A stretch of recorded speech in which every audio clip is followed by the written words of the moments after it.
भाजपा की जन आशीर्वाद यात्रा को लेकर आज केंद्रीय राज्य मंत्री भानु प्रताप सिंह वर्मा महोबा पहुंचे और मां बड़ी चंडिका देवी मंदिर के दर्शन की यात्रा शुरू की और पत्रकारों से रूबरू होते हुए कहा कि केंद्र सरकार की योजनाओं का लाभ लोगों को मिले। इसके अलावा छोटे छोटे व्यापारियों की आर्थिक स्थिति कैसे सुधरे, इस पर कार्य योजना बनाई जा रही है। भाजपा की जन आशीर्वाद यात्रा को लेकर आज महोबा पहुंचे केंद्रीय राज्य मंत्री भानु प्रताप सिंह वर्मा ने सबसे पहले मां चंडिका देवी के दर्शन किए और महापुरुषों की प्रतिमाओं पर माला अर्पण कर पत्रकारों से रूबरू हुए। इस दौरान उन्होंने कहा कि छोटे छोटे दुकानदारों को कैसे लाभ मिले और बिना गारंटी के लोन मिल सके ताकि उनके आय का स्रोत बढ़ सके, इसके लिए कार्य योजना भी बनाई जा रही है।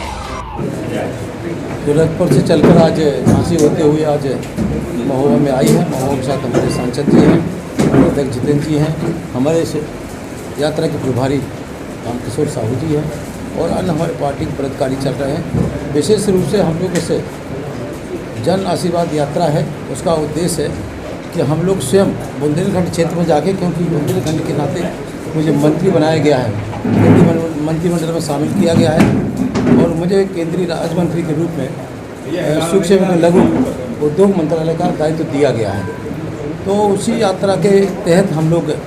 जनता का आशीर्वाद लेने आए, अपने बुजुर्गों का आशीर्वाद लेने आए, पार्टी के वरिष्ठ नेताओं का आशीर्वाद लेने आए और उसी आशीर्वाद के तहत साथ साथ में हमारा जो विभाग है, उस विभाग से हम लोग क्या कर सकते हैं, वो अधिकारियों के बीच बैठ के, अपने कार्यकर्ताओं के बीच बैठ के जनता को उसके सीधे लाभ कैसे दे सकते हैं, इसका भी हम लोग विचार विमर्श कर रहे हैं। और साथ ही साथ ये भी देख रहे हैं कि केंद्र और प्रदेश की जो योजनाएं हैं, उन योजनाओं का लाभ सीधे लाभार्थी तक कैसे पहुँचे। कभी कभार होता है कि इतना बड़ा देश है, इतना बड़ा प्रदेश, सारी चीज़ें हैं, उनमें सारी चीज़ें होने के बावजूद फिर कहीं ना कहीं कुछ कमियां अगर रह जाती हैं तो हम लोग उन्हें सुधारने के लिए, क्योंकि वही व्यक्ति अच्छा होता है जिसके साथ अगर कोई कमी हो जाए तो वो सुधार के ले जाए, अच्छी तरह से ले जाए, क्योंकि जनता को लाभ देने के उद्देश्य से ही हम लोग आए हैं यहाँ। तो उसी यात्रा को लेकर हम लोग यहाँ उपस्थित हुए। विशेष रूप से प्रिंट मीडिया और इलेक्ट्रॉनिक मीडिया जो हैं हमारे पत्रकार बंधु हैं, मैं उनका अपनी ओर से और पार्टी की ओर से स्वागत करता हूँ और विशेष रूप से देश के प्रधानमंत्री नरेंद्र भाई मोदी जी का मैं धन्यवाद ज्ञापित करता हूँ कि उन्होंने अपने इस बड़े मंत्रिमंडल में हम लोगों को जगह दी है, बुंदेलखंड के नाम से हम लोगों को दिया है और अच्छा विभाग दिया है, जिससे हम लोग ज़मीन में जुड़े लोगों, गरीब लोगों की सेवा कर सकते हैं। इस विषय को लेकर हम लोग आप लोग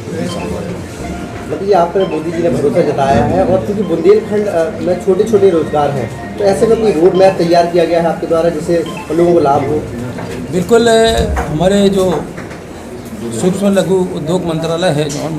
मध्यम मंत्रालय है, उसमें छोटी छोटी योजनाएँ हैं ढेर सारी। अभी उन्होंने ले लिया है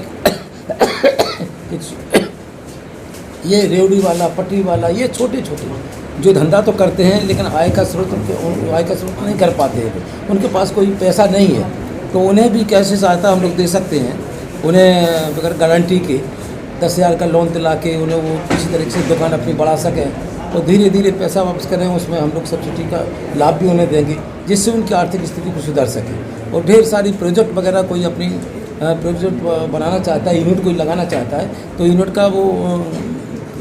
DPR बनवाए और भेजे, तो आगे हम लोग देखते हैं और उससे पैसा दिलाएंगे। और हम लोग का प्रयास रहेगा बुंदेलखंड में ज़्यादा से ज़्यादा इस विभाग का लाभ मिल सके, ज़्यादा से ज़्यादा यूनिटें लग सकें, उन यूनिटों में लोग का क्षेत्रीय जो हमारे यहाँ के लोग हैं उन्हें काम मिल सके, कारीगरी के रूप में उन्हें काम करके, क्योंकि यहाँ बुंदेलखंड के जो यहाँ के लोग हैं उनके हाथों में वो कारीगरी है जो और कहीं नहीं है। किसी भी चीज़ को उठा कर देख लीजिए, वो संघर्ष से बड़े से बड़ा कार्य करते